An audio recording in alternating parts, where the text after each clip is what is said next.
صباحكم فل. النهارده شغلي هيكون في الأونيفرسيتيتس كلينيكوم، وهي المستشفى الجامعي. هكون بترجم لحد من ألماني العربي. بتعلم حاجات كتير قوي من خلال شغلي في الترجمة، حاجات نفسية، حاجات في الأوراق وازاي الناس بتحل مشكلاتها، ايه الطرق اللي بناخدها للحل. الحقيقة يعني بفكر اعمل دراسة جديدة ادرس فيها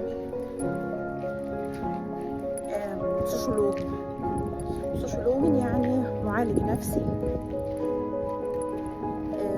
باللغة العربية، لان ما فيش في المدينة اللي انا فيها ولا حد بيعملها الا واحد، وتابع لمنظمة معينة، ما بيعملش خاص علاجات، وبالتالي عندنا نقص كبير، خصوصا ما فيش حد ست بتعمل ده.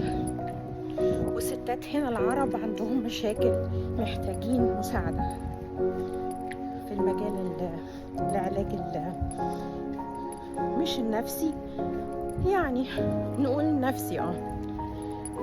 قريب هتلاقوني دكتورة رشا أمين برضو، معالجة نفسية. استنوني. صباحكم فل.